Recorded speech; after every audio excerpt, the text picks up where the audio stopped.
Have you ever heard of one of history's most puzzling debates? It's about a man named Abu Talib. He was the one who raised the Prophet Muhammad, peace be upon him, sheltered him and protected him from the very beginning. Yet, some people still question his faith. It seems unbelievable, right?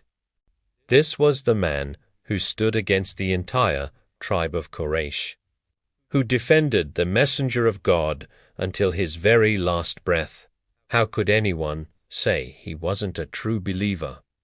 Abu Talib wasn't just the Prophet's uncle, he was his greatest supporter. When Muhammad was just a young orphan, Abu Talib embraced him and raised him like one of his own sons. He even had the Prophet sleep in his own bed at times, just to protect him from assassins.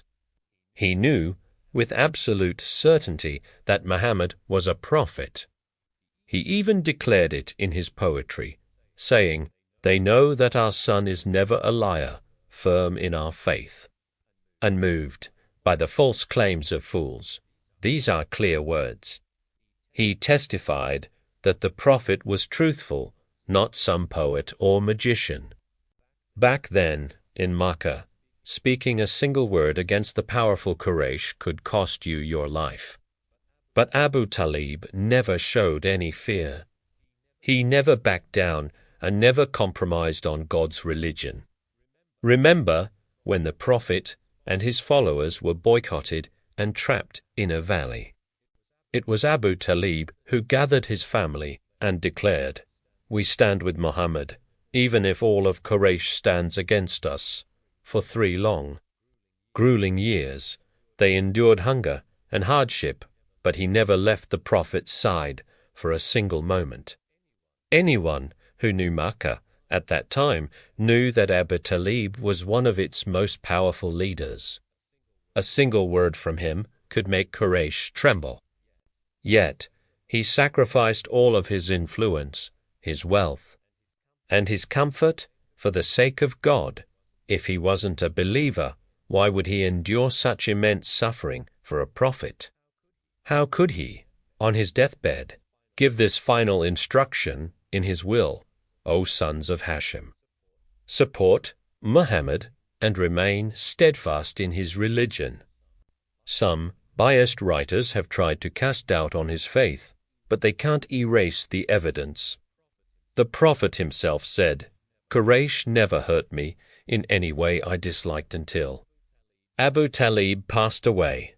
This shows that Abu Talib's presence was a shield protecting the Prophet with wisdom and courage. The scholars from the Prophet's own family all agreed that Abu Talib was a true believer. Imam Ali, peace be upon him, stated clearly, by God, my father Imam Jafar al-Sadiq, peace be upon him, explained it beautifully. The example of Abu Talib is like that of the people of the cave. They concealed their faith and outwardly appeared otherwise. His faith was deep and strong, but he wisely kept it private to protect the Prophet from Quraysh's plots. Just think about it.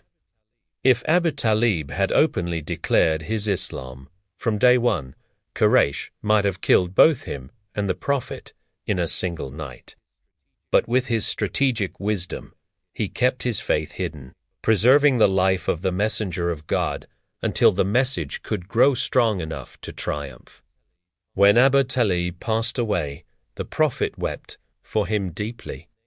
He even named that year the year of sorrow because losing both Abu Talib and his beloved wife, Lady Khadija, was the most difficult moments in his entire life. Faith doesn't always need to be shouted from the rooftops. Sometimes faith is a steadfast stance, a way of life. And no one embodied that silent, unwavering faith quite like Abu Talib.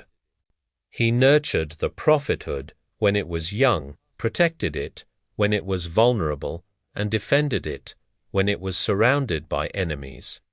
He passed away content, knowing the message of God would never be lost.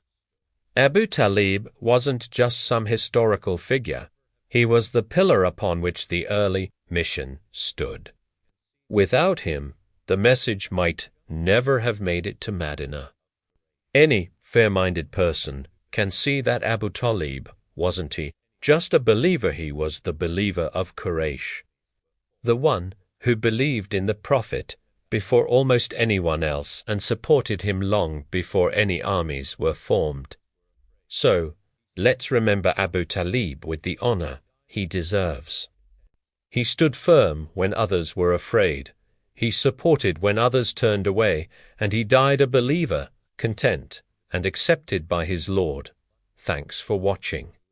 If you found this insightful, please subscribe to the channel and hit the like button. See you in the next video.